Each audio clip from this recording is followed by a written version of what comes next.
Buenas tardes, hermanos. Les invito por favor a abrir sus Biblias en el primer libro de Samuel, capítulo 17.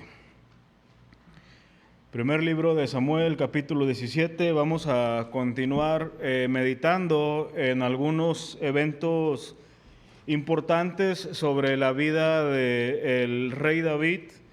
La semana pasada partimos desde su aparición en la historia de la nación de Israel y el evento que le da cabida al rey es cuando, después de un deterioro espiritual y de una desobediencia por parte de Saúl, donde actuó de manera necia, Samuel le dice que había actuado locamente o neciamente, como lo dicen otras versiones.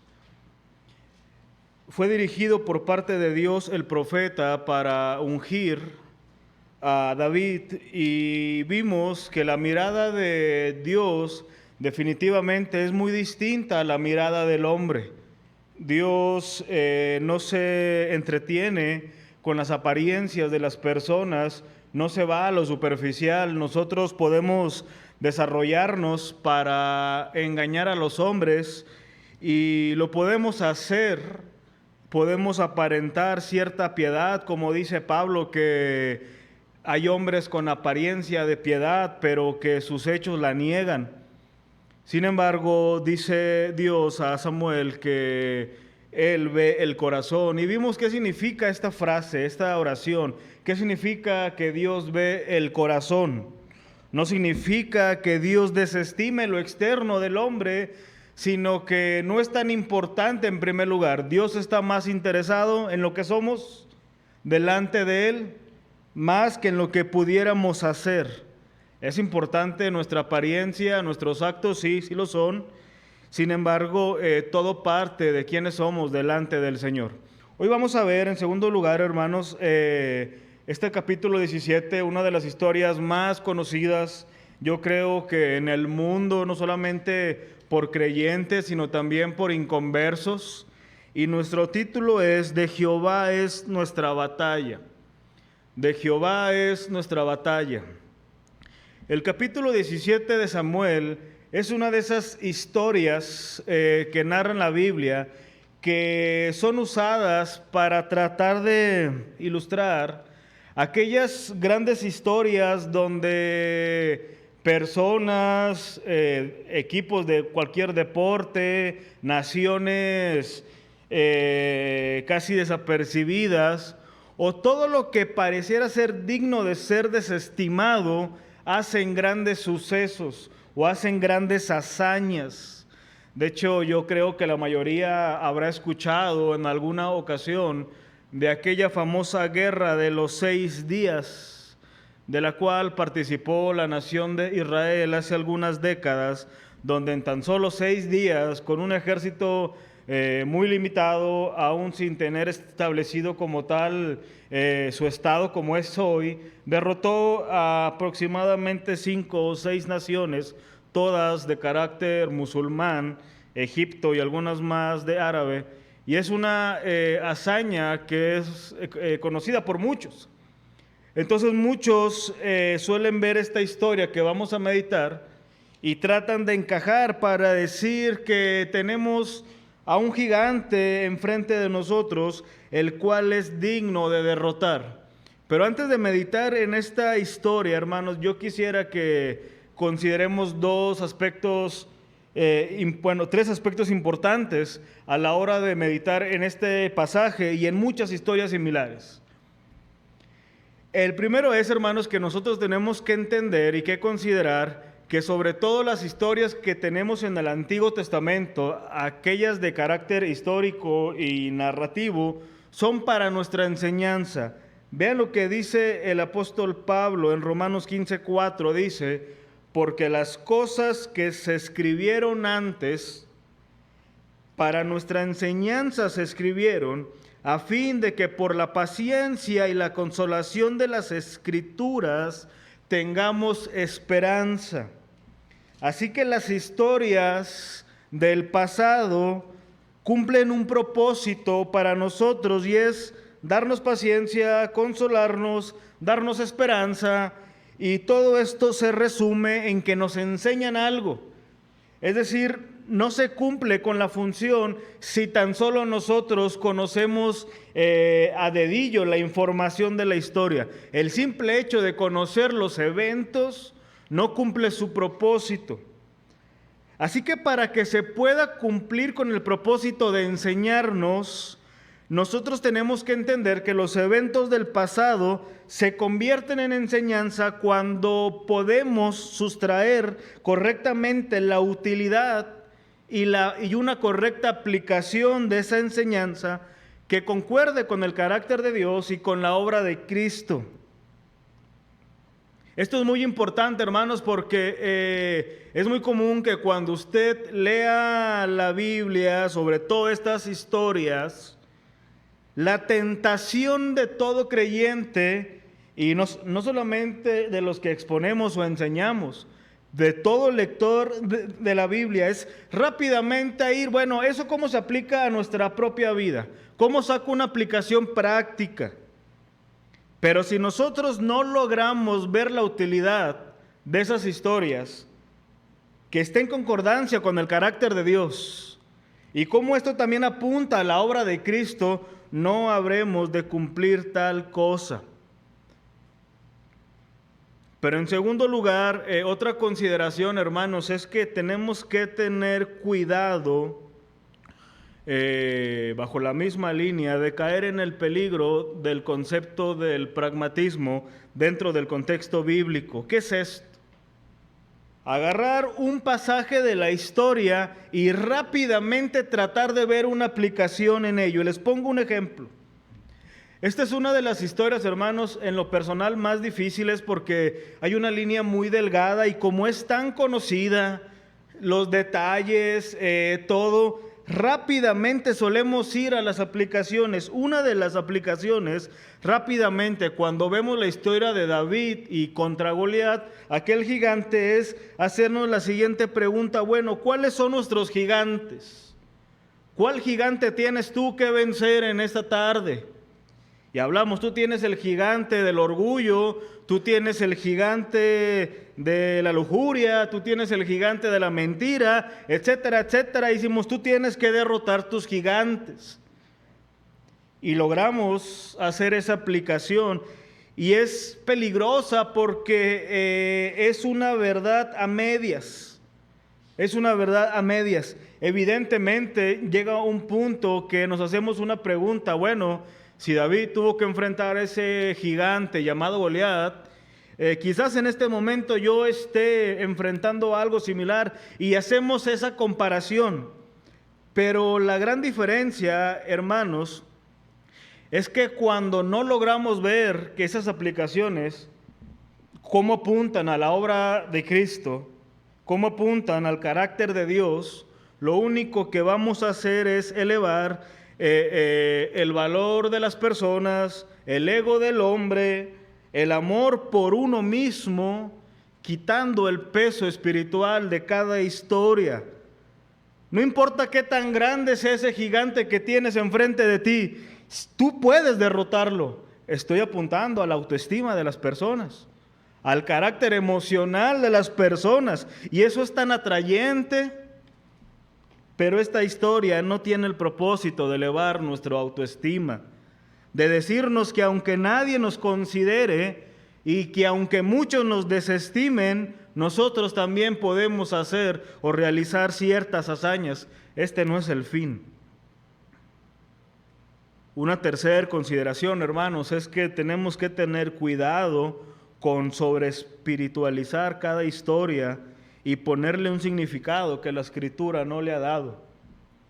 No sé si usted ha escuchado, pero es muy común que cuando vamos a la historia de David contra Goliat, se le asigne un significado simbólico y espiritual a ciertos detalles.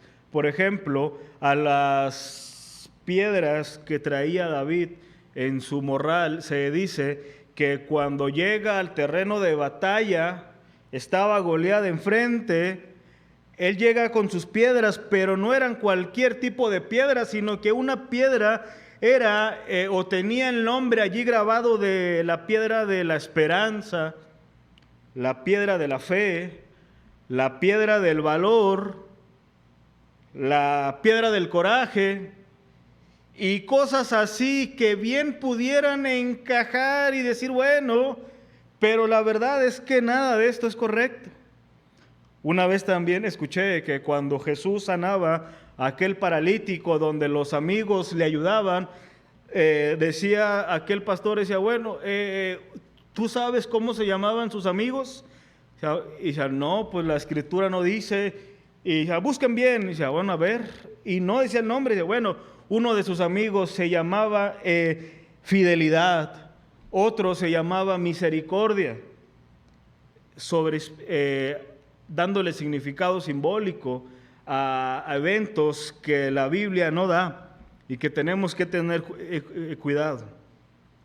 Pero pensando en esto, hermanos, yo quisiera que meditemos en esta historia de una manera sencilla, simple, y ver qué podemos aprender en esta noche de esta historia tan conocida y que quizás son un poco de las más problemáticas porque conocemos los detalles.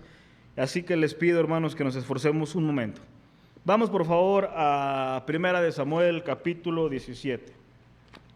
Recuerden que nuestro título en esta tarde es de Jehová es nuestra batalla.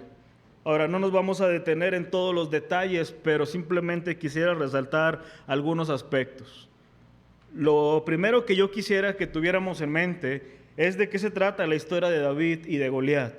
Yo sé que la conocemos, pero nos va a servir. ¿De qué se trata la historia de David y de Goliat? Bueno, esta historia, hermanos, como ya conocemos, trata de la historia de aquel pastor de ovejas que en ese momento histórico probablemente tendría alrededor de 15 a 17 años. No era un niño, era probablemente un joven adolescente. Según algunos comentaristas y por algunos detalles, muy probablemente era la edad de David. Y como les decía, la enseñanza general es de que esta historia trata de enfrentar tus temores o tus gigantes como lo hizo David. Los israelitas, liderados por su primer rey Saúl, estaban acampando en el valle de Ela, donde habían establecido algunas líneas estratégicamente para combatir contra su gran enemigo, los filisteos, que en este momento eran representados por aquel gran guerrero llamado Goliat de Gat. Ahora, hay algunas historias donde la escritura usa un recurso literario llamado hipérbole para exagerar algunas cosas, para tratar de enfatizar algo. En este caso, el personaje de Goliat no es una hipérbole, no es una exageración. La escritura sí nos da detalles sobre su condición. Vean a partir del versículo 4, para tener en mente algunos detalles sobre este oponente, sobre este hombre que causaba tormento a aquellos hombres. Salió entonces del campamento de los filisteos un paladín, el cual se llamaba Goliat de Gat, y tenía de altura 6 codos y 1 palmo, y traía un casco de bronce en su cabeza, y llevaba una cota de malla, y era el peso de la cota 5,000 siclos de bronce. Sobre sus piernas traía grebas de bronce y jabalina de bronce entre sus hombros. El asta de su lanza era como un rodillo de telar, y tenía el hierro de su lanza 600 siclos de hierro, e iba su escudero delante de él. Estas características aproximadamente podemos pensar que Goliat medía un estimado de 3 metros, haciendo las equivalencias. Lo que tenemos que ver es que este hombre había desafiado a este rey Saúl y a su ejército, diciendo que él pelearía con cualquier persona que le saliera a la batalla. Antes era muy común que las naciones, antes de pelear con todos sus ejércitos, mandaban a sus representantes para tratar de definir el rumbo de esa pelea. Cualquiera que se hallara ganador podría dar fin a una guerra y evitar muchos muertos. En este caso, el representante de los filisteos era aquel Goliat. Y la propuesta era muy sencilla por parte de este hombre. Decía que si él ganaba en la batalla, Saúl y todo el ejército iba a ser ahora sus sirvientes de los filisteos. Pero si por alguna razón rara, sorprendente, y por si algo salía mal y había un hombre que le llegara a ganar, tanto él como los filisteos iban a estar a disposición de toda la nación. Así que cuando consideramos esto, tenemos que entender que esta historia no trata de la pelea personal de dos hombres. No es una guerra entre David y Goliat, sino entre los filisteos y entre Israel, cada uno representando a su nación y, lo más importante, cada uno representando una cosmovisión particular. No era la pelea meramente de dos hombres, sino de dos pueblos con dos cosmovisiones distintas y por ende dos creencias distintas. Recuerden que los filisteos eran una nación politeísta. Al menos las escrituras nos narran de tres dioses de esta nación: Astarot, Dagón y Baal-zebub. Mientras que el pueblo de Israel, aún rebelde, aún que a veces le daba la espalda a Dios, era conocido como un pueblo monoteísta que tenía al verdadero Dios, el cual le había placido revelarse a los judíos. Durante esta confrontación, aquel imponente guerrero asolaba todo el pueblo. Imaginemos ese escenario. Dice la Escritura que por 40 días, tanto en la mañana como por la noche, iba a burlarse de la nación. O sea, 80 veces estuvo humillando a aquellos hombres. Vean el versículo 10, lo que dice, versículo 10 y versículo 11. Y añadió el filisteo: hoy yo he desafiado el campamento de Israel, dadme un hombre que pelee conmigo. Oyendo Saúl y todo Israel estas palabras del filisteo, se turbaron y tuvieron gran miedo. Nosotros, hermanos, yo creo que una manera sencilla de tratar de entender ciertas historias es vernos o situarnos en aquel momento. Figuradamente, claro está, es vernos en ese momento. Y a veces, no sé si a usted le ha pasado, a mí sí me pasa muy seguido, digo, bueno, ¿cuál sería mi actitud en aquel momento? ¿Sería como Saúl y como los demás, que al escucharlo, burlarse, lejos de darme un celo santo, lejos de llenarme de ira y de enojo, estuviera también lleno de temor en la orilla, escondido para que nadie me viera y para que nadie pensara que yo pudiera ser ese hombre? ¿Cómo serías tú? ¿Cuál sería tu actitud o cuál es tu actitud cuando en tu entorno alguien se mofa de Dios, se mofa de Cristo, hace esos tipos de chistes burlones? ¿Tú eres de los que participan, callan por temor, o tomarías una actitud de decir, bueno, no voy a permitir que delante de mí se burlen del Dios que yo creo? Pero luego de esta confrontación pasa algo totalmente extraño, raro, porque durante estos 40 días el ejército de Israel, recordemos que había hombres de guerra, el mismo Saúl era un hombre de guerra, ahí estaba Eliab, el hermano de David, un hombre de guerra, ahí estaba Jonatán, el hijo de Saúl también, un hombre de guerra que tan solo unos meses o años, nos narra el capítulo 13, que había ido a asolar a los filisteos con unos cuantos hombres. O sea, sí había gente de guerra, gente de estatura considerable, que bien pudiera hacerle frente a este hombre.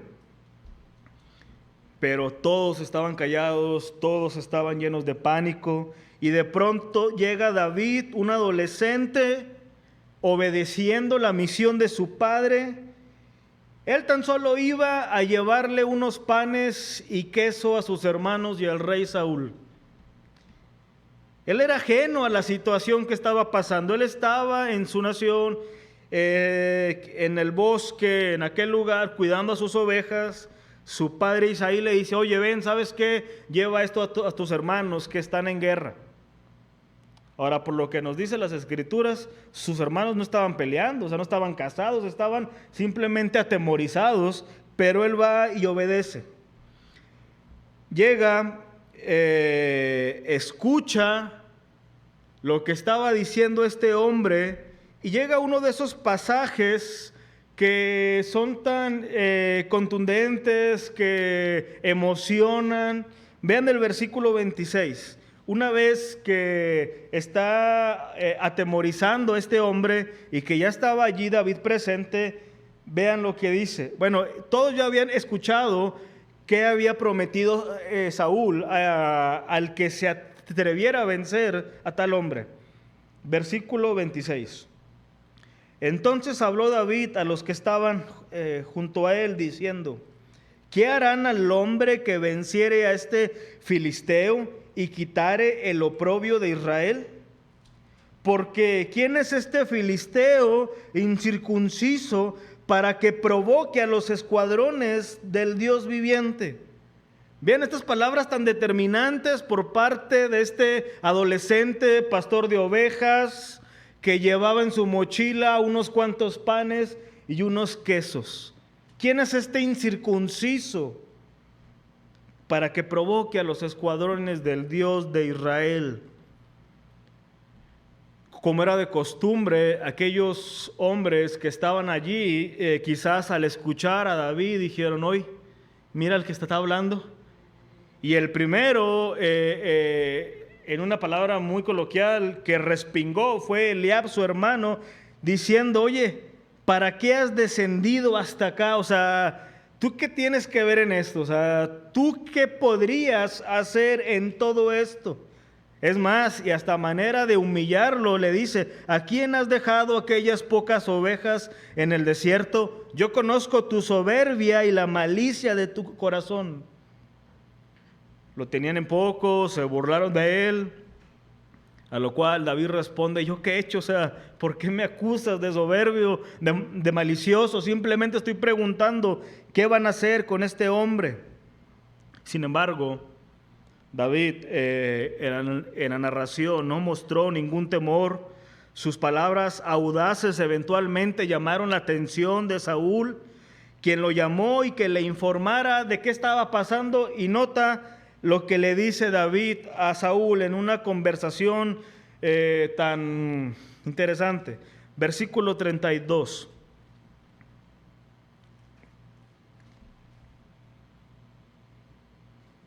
Y dijo David a Saúl: no desmaye el corazón de ninguno a causa de él. Tu siervo irá y peleará contra este filisteo. Qué palabras tan más contundentes. Ya se le había notificado a Saúl que David era un hombre valiente, vigoroso, de buen parecer y sobre todo de prudentes palabras.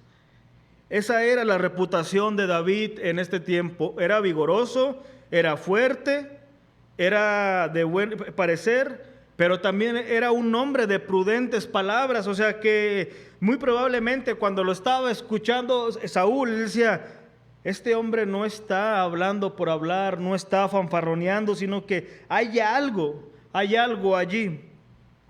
Ahora, si nosotros no conociéramos toda la historia, el desenlace, ¿a ti te sonarían estas palabras como arrogantes? Yo creo que sí. O sea, si nosotros no conociéramos el desenlace, diríamos: qué arrogante y qué osado es este hombre. Saúl dudaba de las capacidades de David, pero David lo convenció de que podía, gracias a sus victorias pasadas, al derribar leones y osos en defensa de aquellas ovejas de su padre. Ahora David estaba nuevamente listo para salir a defender a otras ovejas, ya no de carácter animal, sino a aquellas ovejas de Israel. Para David daba la impresión que aquel filisteo era tan solo otro león u oso para ser conquistado, y estaba seguro de que como Dios lo había librado en el pasado con aquellos animales, haría lo mismo con aquel hombre. Rápidamente Saúl le dice: bueno, si tú crees que puedes hacer esto, ten las armaduras, usa mi espada, usa mi casco. Era algo muy pesado para aquel adolescente, a lo cual él dice: no lo necesito, yo no tengo práctica con esto. Era evidente que David sabía que la victoria contra este hombre no era a partir de la armadura o a partir de cualquier recurso. Él sabía que la victoria definitivamente vendría de parte de un Dios soberano sobre el hombre, sobre su creación. Así que a él le bastaron unas cuantas piedras, un bastón y una honda. Se dirige a aquel hombre en el campo de batalla. Dice la Escritura que corre sagazmente a llegar a la línea de combate, saca una piedra, le da en la frente y cae aquel hombre. Pero antes de que pasara esto, llega la burla por parte de Goliat. No solamente había sido minimizado primero por su padre, posteriormente por Eliab su hermano, ahora también por Goliat, porque vean el versículo 43, una manera en que se dirige muy humillante ante David. Y dijo el filisteo a David: ¿soy yo perro para que vengas a mí con palos? Y maldijo a David por sus dioses. Recordemos que él estaba esperando al mejor guerrero por parte de Israel, al más fuerte, al más osado, al más ágil, al más sagaz. Y llega aquel joven hermoso, rubio. Recordemos que David también era conocido por tocar el arpa.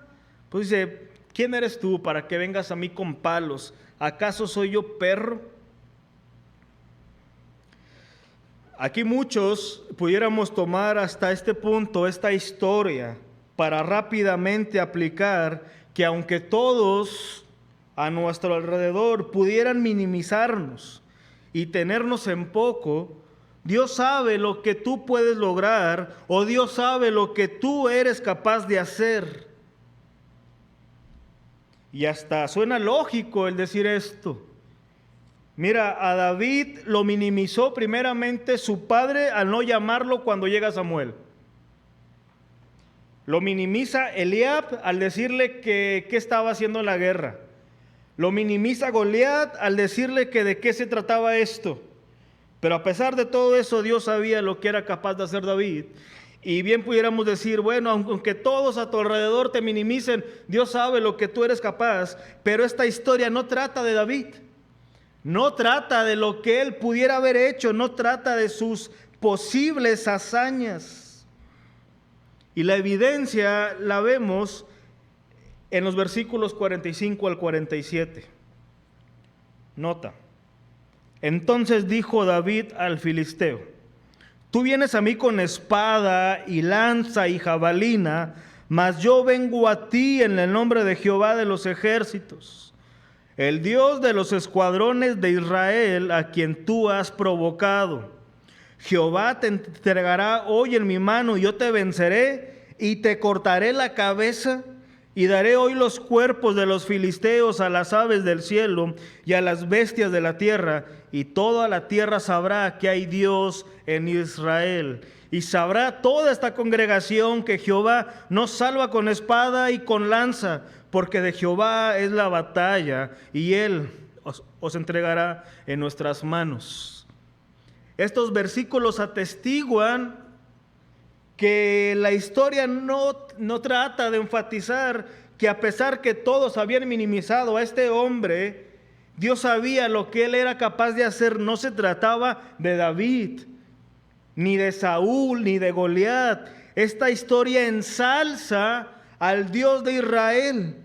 Ensalza al Dios de Israel. Y antes de seguir más hablando de esto, esto nos lleva en segundo lugar, hermanos, a considerar o a contestar la pregunta, ¿de dónde vino la determinación de David? ¿De dónde vino la determinación de David? Hemos visto brevemente de qué trata esta historia, pero ahora consideremos rápidamente de dónde viene la determinación de David. Y hay una pregunta, hermanos, que yo lanzo. ¿Qué hizo que la actitud de David en la guerra con los filisteos fuera diferente a la de Saúl, a la de Eliab, su hermano, y al resto de los soldados? Aquí muchos pudieran pensar o han pensado que se debió a los enfrentamientos previos que sostuvo con las bestias del campo y que él ya tenía cierta práctica. Pero no puede ser así, porque aún en esos enfrentamientos David sabía de dónde provenía su socorro. Noten nuevamente otra conversación entre Saúl y David. Vean el versículo 34 al versículo 38. David respondió a Saúl: tu siervo era pastor de las ovejas de su padre, y cuando venía un león o un oso y tomaba algún cordero de la manada, salía yo tras él, y lo hería y lo libraba de su boca, y se levantaba contra mí. Yo le echaba mano de la quijada, y lo hería y lo mataba. Fuese león, fuese oso, tu siervo lo mataba. Y este filisteo incircunciso será como uno de ellos, porque ha provocado al ejército del Dios viviente. Añadió David: Jehová, que me ha librado de las garras del león y las garras del oso, él también me librará de la mano de este filisteo. Ante tal determinación y ante tal convicción, lo único que pudo responder el rey Saúl fue: ve y Jehová esté contigo. No tenía dudas de las determinaciones de este hombre, de las convicciones y de la seguridad. Pero nuevamente, hermanos, no fue el valor crudo y frío y generado por él mismo, como a esos héroes de esas películas de acción que vemos que con tan solo un cuchillo matan a 50 hombres, que hay 1000 balas, 1000 bombas y no le pasa nada. No, aquí no estamos viendo una historia tipo Rocky Balboa que mata a un hombre con muy pocos recursos. Aquí estamos viendo el actuar de un hombre partiendo del conocimiento de quién era Dios. Él sabía quién era Dios. La determinación de David, el valor de David fue impulsado y sostenido por la confianza en Dios, por su entendimiento sobre Dios y en la fidelidad de Dios en cumplir sus promesas y el poder para cumplir esas promesas. Recordemos que tan solo en el capítulo pasado, en el capítulo 16, Samuel había ungido a David de parte de Dios. Así que el rey David, o el futuro rey David, ya estaba consciente del designio que Dios había hecho sobre su vida. No sabemos si ya entendía del todo ese llamado de parte de Dios hacia David, pero al menos es evidente que en esta historia este futuro rey tenía una gran convicción y un entendimiento claro acerca de quién era Dios y a cuál Dios servía. Saben, hermanos, que hay ciertas diferencias que a veces no consideramos. Por ejemplo, es diferente el tener escolaridad a tener conocimiento. Hay personas que en escolaridad sí tienen licenciaturas, maestrías, doctorados, etcétera, etcétera. Y aunque se supone que con el título debería haber un conocimiento, no siempre es así. Y hay personas con conocimiento sin un respaldo escolar que lo justifique. Y del mismo modo hay creyentes o aparente creyentes que les interesa tanto todo lo relacionado a Dios, pero como un conocimiento más, como una literatura más, como algo extra porque le llama la atención y les gusta saber las doctrinas. saber definiciones, saber conceptos, pero no necesariamente eso va de la mano de una verdadera convicción de quién es el Señor. El tener una doctrina correcta, hermanos, que es tan trascendente y tan vital para la vida de la iglesia y para todo creyente, no necesariamente refleja una intimidad con el Señor. Y aquí David no sabemos todo su conocimiento, lo que sí sabemos era su convicción. Él sabía que este hombre iba a ser vencido, no por él, porque él dice, toda la congregación sabrá que Dios no gana las victorias con espada o con lanza. O sea, añadiendo, independientemente que sea yo, que sea mi hermano, o sea cualquier hombre, este incircunciso va a ser vencido porque está atentando contra el Dios de Israel. ¿Realmente, hermano, tú crees que afecta tu cosmovisión el hecho de estar en Cristo? ¿Tú crees que el tener un claro entendimiento de quién es Dios va a afectar tu día a día, va a afectar tu vida? Por supuesto que sí, hermano, por supuesto que sí. A David afectó de tal manera que aunque todo el ejército estaba atemorizado, él salió adelante, no por valiente, sino porque al menos, por lo que vemos en las Escrituras, era el único de todo aquel pueblo que conocía realmente a Dios. Sabía quién era el Señor. ¿Cuánto hace falta en este tiempo creyentes con verdaderas convicciones? Cristianos con convicciones, porque las convicciones son las que definen y rigen nuestra vida delante de Dios en un mundo caído. ¿Tú tienes convicciones, hermanos? ¿Tú tienes convicciones partiendo de quién es el Señor? En un mundo caído, corrupto. ¿Tú tienes verdaderas convicciones emanadas a partir de quién es Dios? Si es así, tenlo por seguro que eso va a afectar toda tu vida, toda tu vida. Yo quisiera concluir esta noche con una tercera pregunta, que es ¿qué enseñanza nos deja esta historia a nosotros como creyentes? ¿Qué enseñanza nos deja esta historia a nosotros como creyentes? Y yo quisiera aclarar, hermanos, que no es a manera de burla ni de una crítica en mal sentido hablar de cuando alguien usa esta historia para decir que venzas a tus gigantes, porque digo que hay cierta verdad en ello. Pero lo que sí quisiera dejar claro, hermanos, es que la historia de David y Goliat no es un llamado a la moralidad, es un llamado a la fe. Es un llamado a la fe. Es a confiar en aquel Dios que nos ha provisto un mediador mayor que David, conocido como el Hijo de David. Una vez más Dios nos demuestra por medio de las Escrituras que nadie va a poder detener el avance de su reino y el cumplimiento de sus decretos eternos. Vean nuevamente Mateo 1:1, este pasaje también lo vimos en la historia pasada y también es de gran importancia.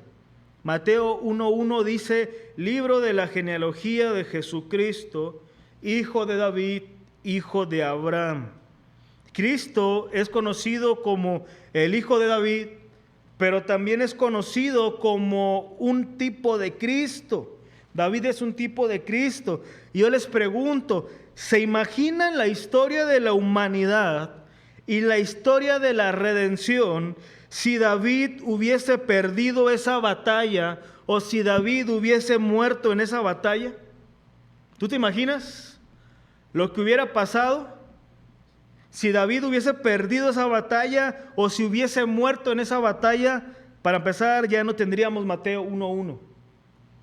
Para empezar, la historia de la redención como la conocemos hasta hoy ya no hubiese sido posible. Nada de lo que conocemos hoy hubiese sido posible. Nada de nuestra historia particular se hubiese podido llevar a cabo. en esta batalla de David contra Goliat estaba en juego mucho, más que la reputación de un hombre, más que exaltar el atrevimiento de un hombre.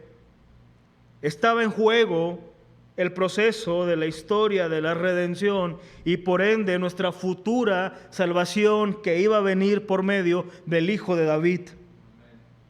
Nunca se trató de David y su ejemplo para ensalzar el amor a uno mismo, tal como lo valora tanto nuestra sociedad moderna. Ámate a ti mismo, valórate a ti mismo, ocúpate de ti mismo.